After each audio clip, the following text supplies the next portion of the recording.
welcome. Just say again, it goes round fast, doesn't it? But we are delighted to be here again for Business Blondes, and we have the fabulous Lynne Page joining us, who I will introduce properly very shortly. But in the interim, as always, we just wanted to discuss kind of how things are going for people and what's showed up in your world this week. So I'm going to start with you, Sam, please. How's your week? Oh, my week has been very lovely, thank you. Although I just have to share, I just feel very sad today. I learned some really sad news this morning.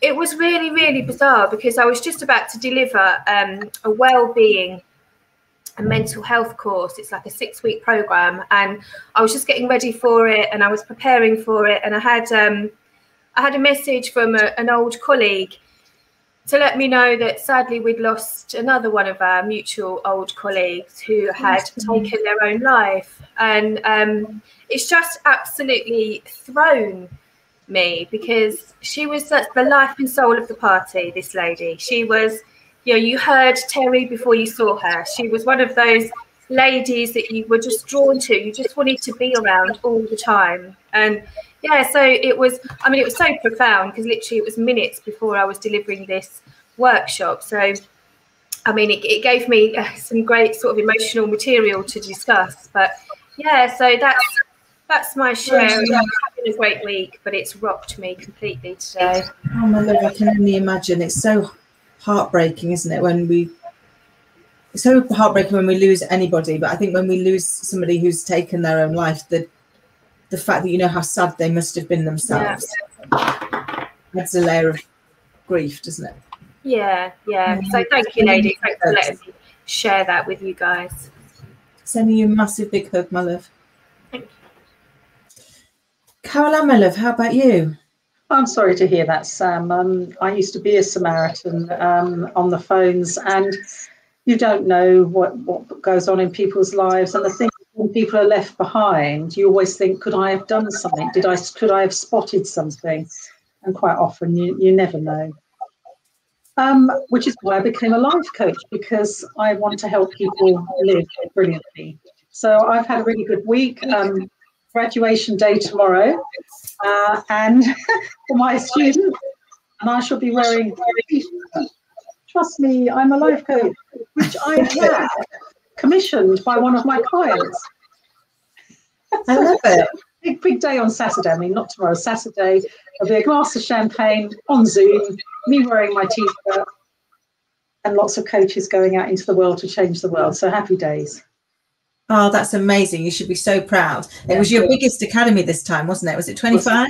5 students all get their wings, helping the world.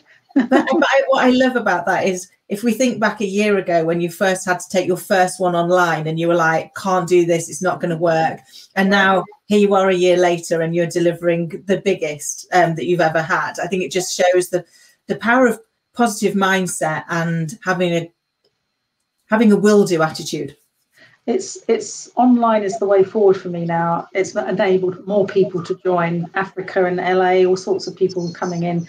And I'm very, very grateful for that and having that kind of flexible business. So, yeah, it's a big day Saturday, and I'm very proud of them all. Thank you.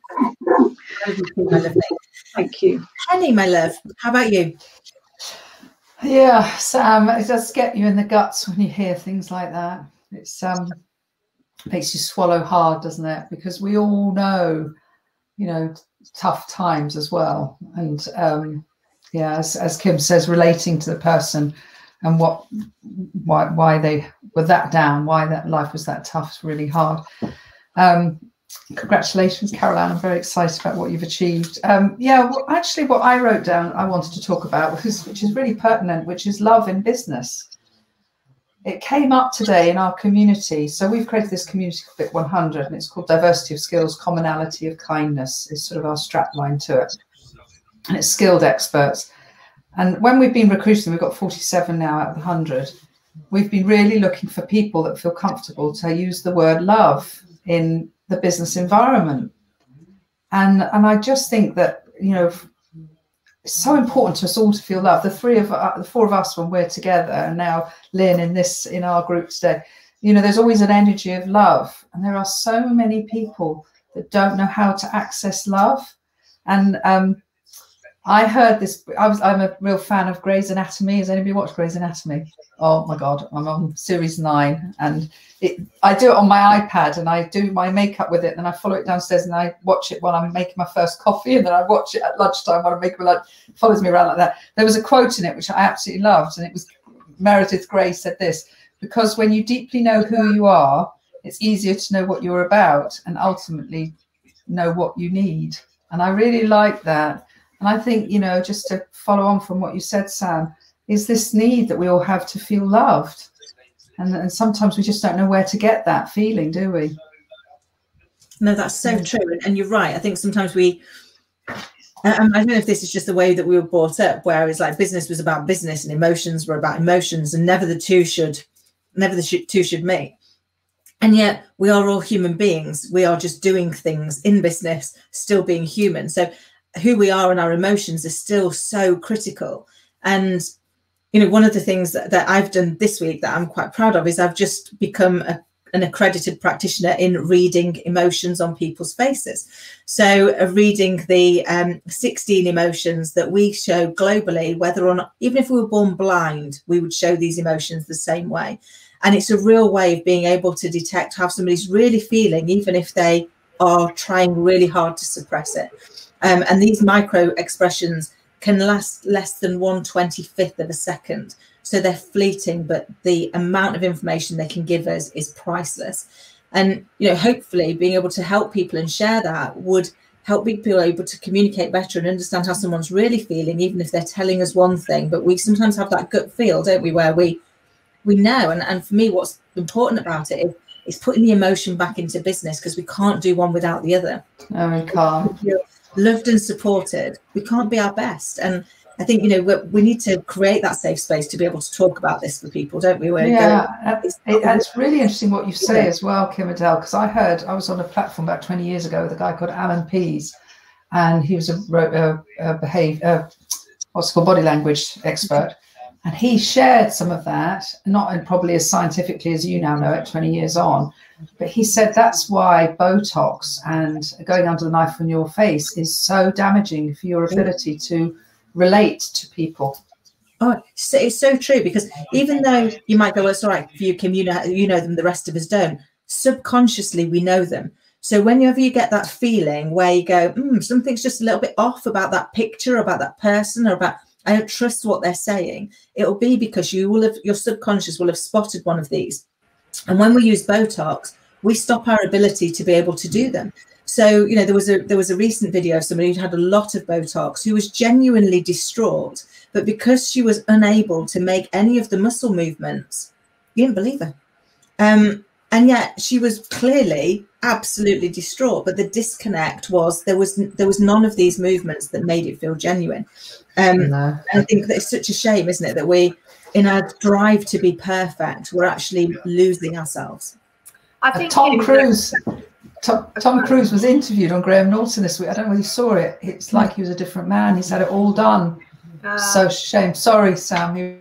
No, I was just about to say, my clients often say, Sam, your eyebrows are giving it away, because I talk with my eyebrows all the time and I can't control them, and I try, but I just know, like, if they've said something and they know that, you know, it's them procrastinating, apparently my eyebrows just give the sign of disapproval all the time. I love it. Never ever change. Anyway, it is my absolute utter pleasure to introduce you to my fabulous friend who I met, we were just chatting about this, I met almost exactly a year ago at a networking group, which was the first one that you'd been to, the first one I'd hosted. So I think we were both in that nervous spot, but have just become firm friends. And what I absolutely adore about this lady is she gave up her job, 30 years in a bank, so we'd got banking in common, to follow her passion for travel, which was February last year. So I'll just let that sink in. February last year, she started up a business in travel. And rather than actually turn around and go, oh, this is a bit awkward, isn't it? Not such a great time. What I love is your passion for just finding the positive. And in the last year, you've become the columnist for our local newspaper talking about travel. You've really raised the profile, and you've absolutely not let the situation pull you back, but used it to find the way of actually still going strong and still believing in your business, which I really admire you for. So lovely, Lynne. Tell us about your journey, please. Oh, thank you for inviting me, ladies. It's a real honour. I love to watch you all every week. Yeah, my journey. I worked in a bank straight from school. I just thought, well, I'll work in a bank until I know what I want to do as a career. Not really realising it would take me over 30 years to realise that I wanted to be in travel and not finance. I did loads of different jobs in the bank, worked in lots of different branches, and eventually it was having a detrimental effect on my mental health. And I ended up taking quite a lot of time off work. It was a really, really tough time. It got to the stage after a lot of therapy and a lot of medication. It got to the point where I'd said to my husband, I just can't go back there. It was a toxic environment. It was just draining me. And I just didn't want to be that person anymore. And actually, it was my brother that had said to me, you love traveling and you're always giving people help and advice, telling them where to go, what to do, you know, telling them what trips to go on and things like that. He said, why don't you look at a home working franchise, and then it would help with your anxiety because you can work from home, and it's something that you love. So I discussed it with my husband. I did a lot of research, not realising that Travel PA, who I was booking my holidays with myself anyway for many years, did a home working franchise. So I contacted my travel agent, Travel PA, and she gave me the general manager's name, and I gave her a call, and we had a good old long chat, and she was very patient with me because my anxiety was still quite high at that time. So obviously I had loads of questions. Me and my catastrophic thinking were, oh, what if this goes wrong? What if it doesn't work? Not once did I think, what if there's a global pandemic? So, yeah, we decided to use our savings, bought into the franchise. So I started with the bank on the 1st of March, 1988, and I left on the 10th of October, 2019. Started my training to retrain as a travel agent on the 22nd of October, 2019. Launched my business on the 2nd of January, 2020, and then along came COVID-19. But I thought that I was actually one of the lucky ones in the travel industry, because I didn't have loads of bookings that I had to then reschedule, cancel, try and get refunds back for. There was a few, but I got those sorted. And I actually took it as an opportunity to learn as much as I could about this industry that I was so new to. So I did training and webinars every day. I was learning about countries I'd not been to, all different cultures and food, all sorts. Oh, thank you, Tim. And I just really enjoyed it, and I wanted to get my brand out there. So I joined Love Biz Networking and met Adele, and I'm so thankful that I did. It was just fantastic. And I did loads of networking that I hadn't done before. Set up my Facebook page, managed to get my brand out there. And then one night when I couldn't sleep, I just thought, I never see anything about travel in our local newspaper, so I'll just email the editor and see if anybody does a travel blog. And she came straight back to me the next morning and said, actually, no, we don't. Would you like to do an article? And I'll have a look at it. And she published it that week and then offered me a 4-weekly regular column. So I've been writing the travel column every month since July last year. And that has reignited my love of writing as well. That's fantastic. My goodness, do you know what, Lynne? There are business owners that have been going for years that haven't been able to be that creative and that tenacious. It's so inspiring to hear what you've just said. Can I dig into it a bit more? Because I'm really curious. Yes, of course. Travel always stresses me. Thomas and I, whenever we arrive somewhere, have this, I don't know whether you know this feeling, girls, this sickly feeling that you just don't know what it's going to be like when you get there, and you can't almost enjoy that moment of going around the corner. What do you do? What's different about what Travel PA does then? So what how do you help people? Yeah, you just tell me your idea of where you want to go. If you've seen somewhere in particular, I can find it for you, and I will put a deal together for you. And it means that I will look after you before you go and get everything sorted for you. If there's anything special you want doing, I can get that organised. I'll be there as a support while you're away. So I'm always on the other end of the phone. If you want to ring me, WhatsApp me, email me. I've had people ring me at 10:30 on a Sunday night saying, I can't print my boarding cards off. And I'm saying, well, you don't need to, you just need an app, it's fine. You know, and I'll also be there afterwards. So you haven't got to sit looking at the internet for hours on end thinking, I'm sure I saw a deal somewhere and I've looked at so many places I can't remember which one it is, because I'll do it for you. And my services are free of charge as well. Gosh, that sounds such heaven.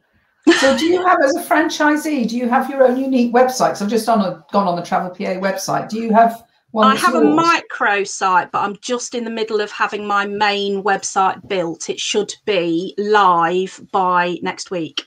What will the URL be? It will be www.lynnepagetravel-pa.co.uk.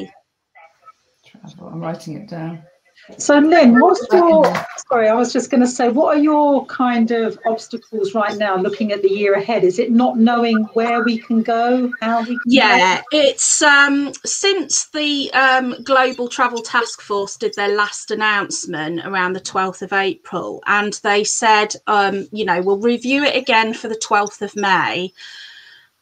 There was a lot of talk about a vaccine passport, which is actually, you know, it's been very controversial. That's what my last column was about in the newspaper, and it did, there was quite a lot of comments about it. People are still a bit wary as to whether they can go abroad. And Grant Shapps has said we need a PCR test whether we're vaccinated or not before we leave the country and before we come back. However, the UK seem to charge so much more for PCR tests than anywhere else in the world. So he is in negotiation to reduce the prices. He has got one company that's got it down to £60, but it still adds a lot on to a family holiday.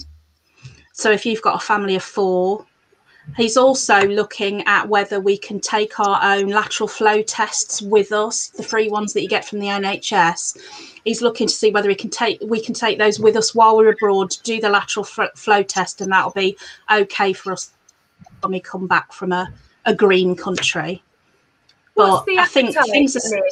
Sorry, lovely. What's the appetite for travel, do you think?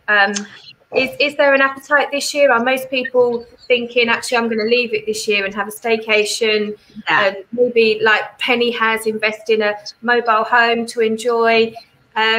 Or, you know, are people really, really vying for that 2 weeks of sun, sea, sand and sangria? So many different enquiries that I've had quite a lot of staycations. Things are getting booked up for the school holidays, as you can imagine, and the prices have gone sky high for a lot of the staycations. I've got people that are booking towards the end of the year, November, December time, and I have started taking bookings for 2022 and some inquiries for 2023, believe it or not. Wow. So yeah, people are desperate to travel. They just want a bit more certainty from the government. It's really, but I will always check that out. Yeah, it's interesting. Yeah, so as Sam said, we bought a motorhome, and we bought it last year, and we've always fancied having one, and last year seemed a good year to buy one if there was ever one. And I'm finding it really hard to actually find right locations. Is the English Tourist Board doing anything to help around tourism in Britain? Not that I'm aware of.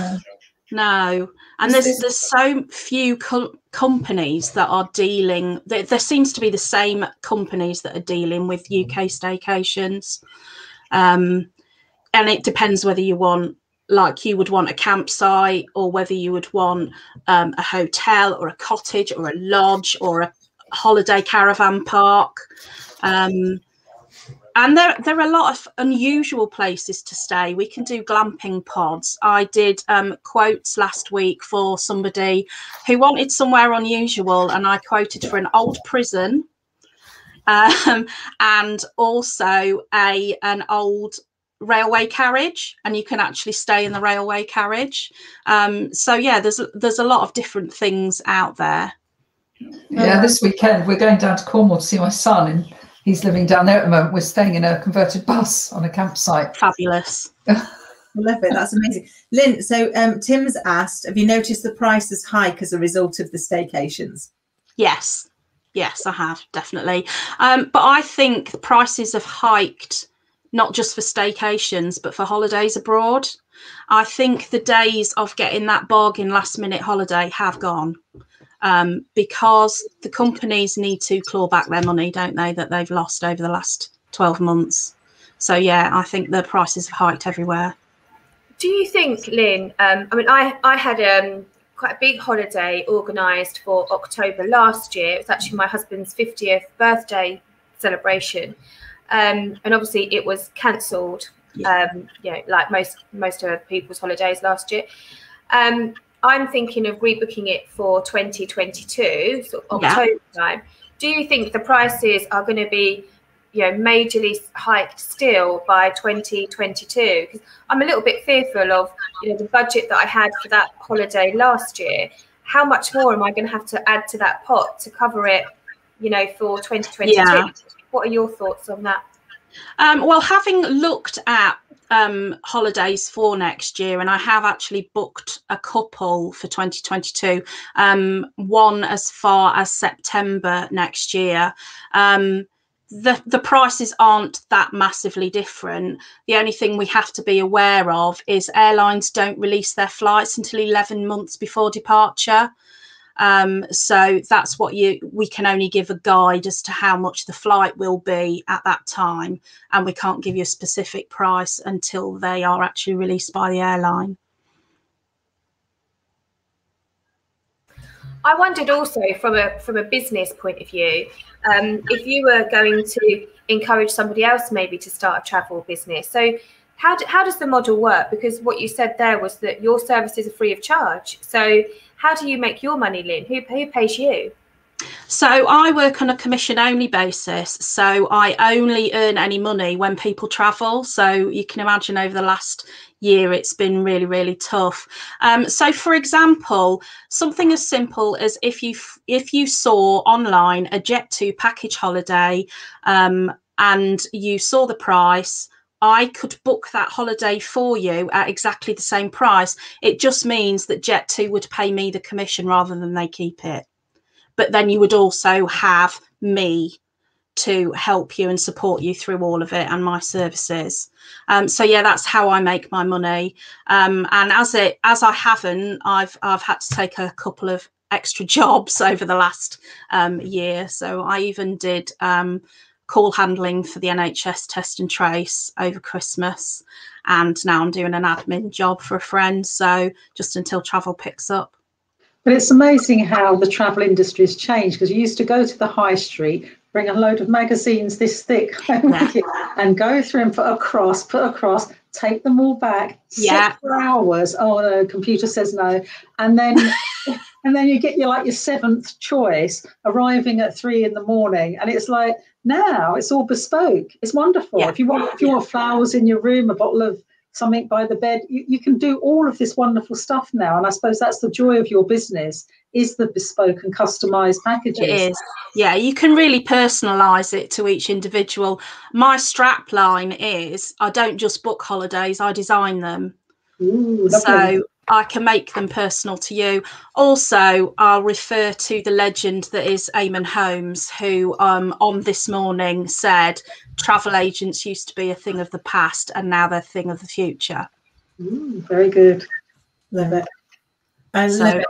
And so with UK, oh, sorry, Kim. Go for it, Penny. So with UK stuff, is it the same? Can you still like arrange a holiday and still get a commission from that? Yeah. What, from the hotels? Yes. Yeah. Well, we use tour operators and suppliers. So we would go to them. So, for example, if you saw a hotel on Expedia, I can book it for you through Expedia, and Expedia would pay me. The same as if you saw a cottage on Ho Seasons, I would get it at exactly the same price, but Ho Seasons would pay me rather than them keep the money. So, yeah, that's how I work. There's just some beautiful, unique places in Britain. Oh, there is. That we really, so good to explore. And I actually... I actually do like the idea of people holidaying in Britain quite a lot because it keeps the money in the economy. Yeah, we need it. I know we need to support the airlines and all of these other people that are around the whole ecosystem of travel, but there is something special. But I like the idea of you helping to organise it. Yeah. Yeah, no, it's amazing. And as Tim says, you know, you've shown such resilience and strength and helped him massively booking and sorting out cancellations when COVID hit. And I know from our conversations at the time, that's really, I guess, where it came into its own, wasn't it? Whereas a lot of people that had gone and booked their own package holiday or their own holiday in the UK and were now left hanging on the end of a phone, trying desperately to work out what can I do with that and how can I move it. Anybody who booked with you got to just give you that challenge. I love a challenge anyway. I think that's a really good point that you made, though, about the way that you earn the money. And Caroline, I had to chuckle when you were saying that, because I remember my mum, bless her, you know, going to get the pile of brochures, coming home and being on the phone for hours and hours to holiday operators, trying to get the free child places. And I could see the stress and the steam coming out of literally, she probably spent, you know, a good 8 hours every summer on the phone trying to get these, you know, free child's places, or on teletext. Yeah, she didn't really do teletext. It was all on the phone. My mum likes to talk. Hi, mum, if you want to. But I was just thinking, Lynn, I would have assumed that you would have charged a fee for your services. So I think just like maybe an IFA would do. So maybe that's a great education piece for us, your audience, your customers, just to let them know how it works. Because, I wrongly would have assumed that you would have charged me a fee for organising my holiday. No. Well, what you see is what you get. Fabulous. I'm there. I'll be in touch. Brilliant. I can't believe that we're nearly out of time, lovelies. It always flies, and it's always such a delight to chat to you, Lynn. But before we go, if you could share one top tip with people right now, whether it's for business or for travel, what would it be?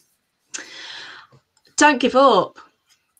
That's what I say. If that's what I've learned over the last year, is don't give up and always be kind. I love that. And you demonstrate both of those in abundance, my lovely. You are always kind, and I've never yet seen you give up, nor do I think I ever will.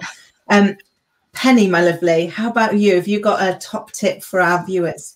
Yeah, well, I'm going to be starting to arrange net walks, because we used to do these with the Academy, and they were really, really popular. We had about 200 people gathered once for a net walk across the South Downs. So I'd say, you know, now it's getting a little bit warmer and sunnier. Why don't you arrange a little network walk with some people? Oh, I love that. Exercise and socialization. That's amazing. Really, really nice. People love it. Take a picnic. Yeah. That sounds cool. I'll have to give that a try. And I'm going to go to the lovely Caroline, please. I have a thing here in my office called the spreadsheets of love. And I put all my friends and all the people, spreadsheets like Barry White, I put all my friends and people that I like on it. Before I came on the call, I reached out to someone I haven't heard from for a while. And I do this because of things like Sam's bit of horrible news. You never know who you haven't heard from for a while, if they're suffering, why they're silent. So on my spreadsheets of love, 2 minutes before we come, I've just messaged someone. So I would say my tip is reach out. Like the 4 tops said, reach out. And I love it, and so true. We never know what somebody else is going through, and sometimes you just get that moment, don't you? I was walking to nursery yesterday and somebody I don't know at all walked up behind and said, can I just say you look lovely? And I was like, that's totally made my day. They didn't realize I was having a really bad week. So you just never know, do you, when someone's going to do something that touches your heart. So reach out is amazing. Lovely Sam, can I come to you now, please?